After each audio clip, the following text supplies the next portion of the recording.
आखिर मंदोदरी ने विभीषण से दूसरा विवाह क्यों किया? रामायण का नाम लेते ही भगवान श्री राम, माता सीता, हनुमान जी और रावण की छवि हमारे मन में उभरती है। लेकिन रामायण में एक महत्वपूर्ण पात्र ऐसे भी है जिसे अक्सर लोग भूल जाते हैं। वह थी रावण की पत्नी मंदोदरी। मंदोदरी न केवल अपनी सुंदरता बल्कि अपनी बुद्धिमानी और नीति के लिए भी जानी जाती थी। पर क्या आप जानते हैं कि रावण की मृत्यु के बाद मंदोदरी का क्या हुआ? क्या वह लंका की महारानी बनी रही? और सबसे महत्वपूर्ण बात, उसे विभीषण से विवाह क्यों करना पड़ा? आइए जानते हैं इस रोचक कथा। पौराणिक कथाओं के अनुसार महर्षि पुष्लय के पुत्र महर्षि विश्वा और राक्षस राज सुमाली की पुत्री केकसी से विवाह से रावण का जन्म हुआ था।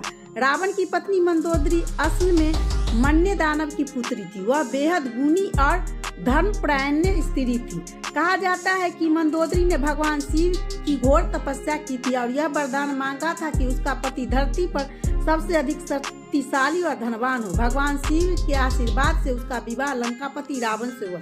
मंदोदरी ने सदैव अपने पति को सही राह दिखाने का प्रयास किया, लेकिन रावण अपने अहंकार में चूर था और उसने उसकी कोई बात नहीं मानी। जब रावण माता सीता का हरण करके लंका ले आया तो मंदोदरी ने इसका कड़ा विरोध किया। उसने रावण को समझाया कि वह श्री राम से बैर न ले और सीता को वापस लौटा दे, अन्यथा उसका सर्वनाश निश्चित है। लेकिन रावण ने मंदोदरी की बात को नजरअंदाज कर दिया और अंत में उसका अहंकार उसे मृत्यु के द्वार तक ले गया।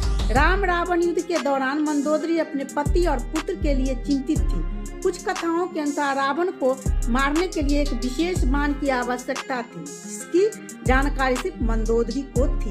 हनुमान जी ने चतुराई से यह रहस्य मंदोदरी से जान लिया और वही बाण श्री राम ने रावण को वध करने के लिए प्रयोग किया। युद्ध में रावण, कुंभकर्ण, मेघनाद और लंका के अधिकांश योद्धा मारे गए। अंत में केवल विभीषण और कुछ महारानियां ही जीवित बची।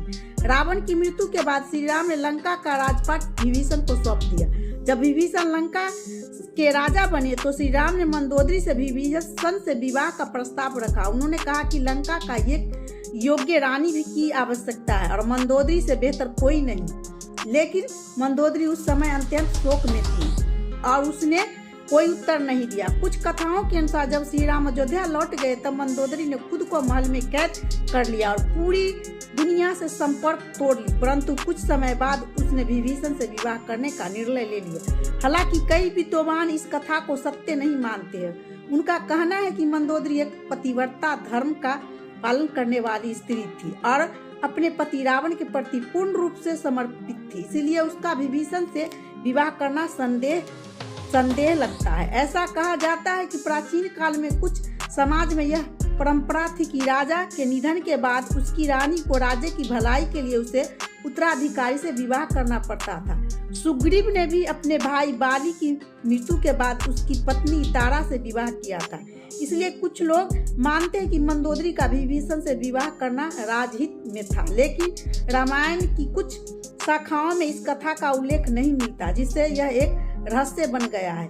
क्या मंदोदरी ने सच में विभीषण से विवाह किया था या यह केवल एक लोक कथा है? यह आज भी एक रहस्य बना हुआ है। अगर आपको यह कहानी पसंद आई हो तो कमेंट करें, लाइक करें और चैनल को सब्सक्राइब करना न भूलें।